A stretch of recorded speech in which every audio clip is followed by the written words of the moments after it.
Yeah, it's been very odd, to tell you the truth. This idea of identifying as something. I identify as a human being. And my dad's black. So whatever you want to call it, I know there's a lot of people with a shared experience. I don't have any real experience with racism. I think my background opens my eyes a little bit. So much love and appreciation to those of you who have been with me for the 2 year period plus that I've been doing this.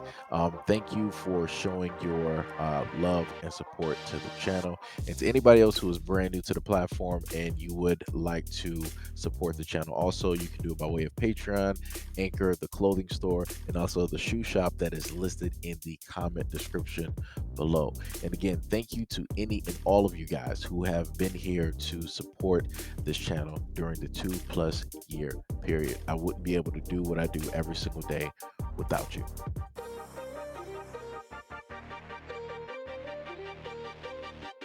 Yeah, it's been very odd, to tell you the truth. This idea of identifying as something. I think people identify me as something, but I identify as a human being. And my dad's black.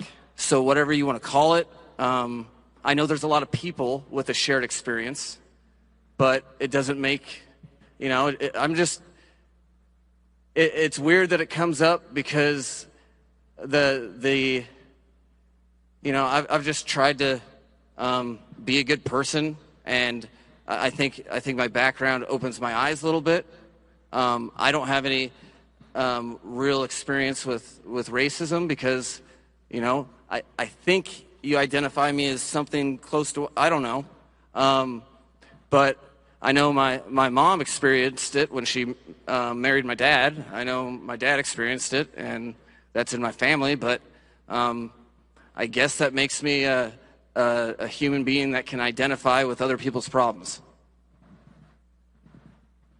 McDaniel, who's biracial, replaces Brian Flores, who was fired despite posting winning records in the final 2 of his 3 seasons in Miami. Flores is taking legal action against the NFL, the Dolphins, and 2 other teams over alleged racist hiring practices for coaches and general managers, stating that the league remains, quote, rife with racism even as it publicly condemns it. McDaniel worked under 49ers coach Kyle Shanahan for the past 11 seasons and gets his first shot as head coach after only 1 year as offensive coordinator. Following the announcement of McDaniel's hiring, there's been much conversation about his race and ethnic background, as it's not readily discernible that he's biracial. McDaniel, who has a white mother and a black father, identifies as multiracial. His hiring comes amid continued talks about the diversity problem among the NFL's head coaches. More than 70% of the NFL players are black, and now that Flores has been relieved of his duties in Miami, there remains only 2 black head coaches in the league. Love Smith of Houston, Texas, and Pittsburgh Steelers head coach Mike Tomlin, now the second longest tenured coach in the NFL. This year's hiring cycle is a stark reminder of the failure of the NFL's decades-old Rooney Rule, which requires teams to interview at least one minority candidate when filling head coach and general manager positions. Many believe that the NFL continues to make a mockery of the Rooney Rule by continuing to fail to address the league's lack of diversity at the highest positions. So let's just look at this picture to the right, shall we? Right? Somebody made a post and they stated that the new black head coach of the Dolphins and his family. I'm so glad we are getting more brothers in the head coaching position. Hashtag fins up. Nothing about that man reads that he is a brother. Nothing of his family reads that as well. Nothing about his daughter reads that as well. That family pretty much matches the background of the plane that they are currently strapped and sitting in at this moment in time. Now, they actually did a 2-for-1, right?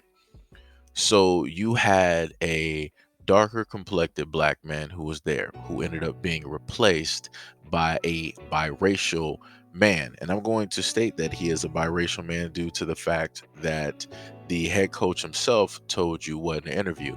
He feels that people identify him as something, right? He feels that he can understand, two worlds, being from the fact that, he more so understands his mother's side, right? Because as he emphasized, that she faced, racism when she was growing up, and then he later pointed towards his dad, right?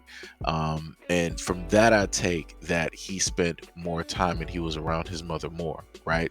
So he was able to empathize and sympathize with her more. And this is something that I speak on quite frequently whenever I talk about people who decide that they want to date interracially, right? Because whenever it comes into the fact of that type of dating, the person that is opposite of you is going to be always for that home team. So if you're black, guess what? That other person is still going to be playing for their home team, which means that that woman is going to raise that child, right? Depending on the complexion, she's going to pretty much raise that child as white, or she's going to instill as much of a white value as she can into that child. And even more so if that child is passing like the head coach. Nothing about this head coach at the moment in time speaks like, yo, this is a black man, this is a brother.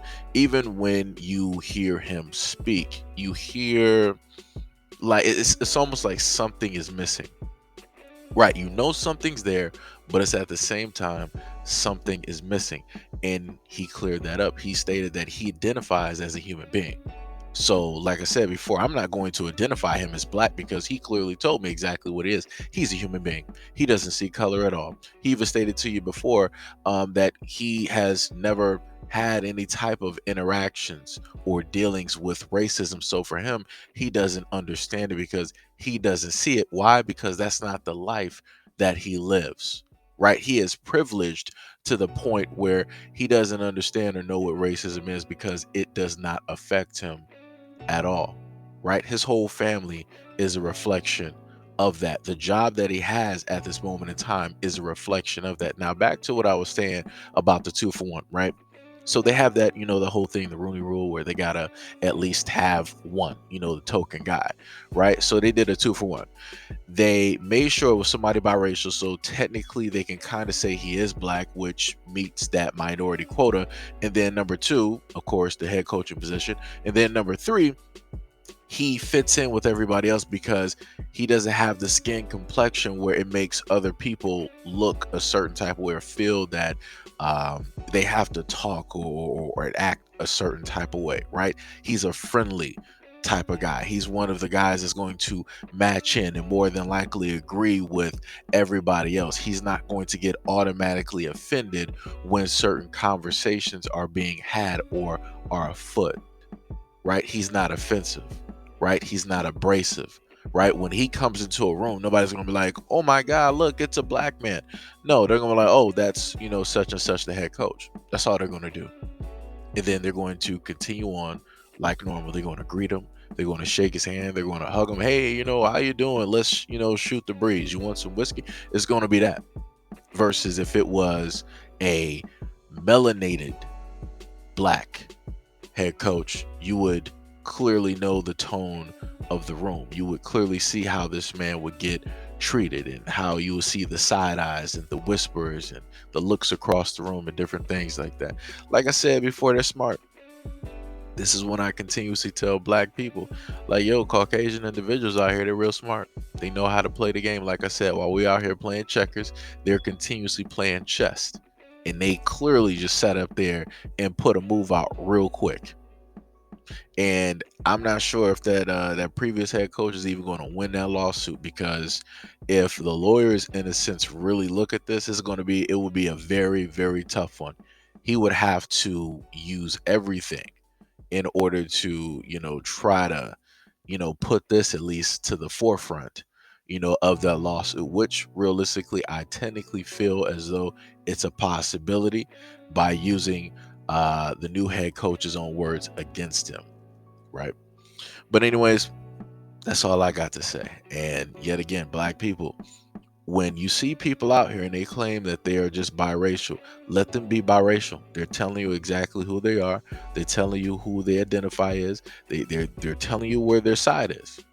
Leave it as that. Don't sit up there and tell them that, yo, you're black, you're black. No, no, don't do that.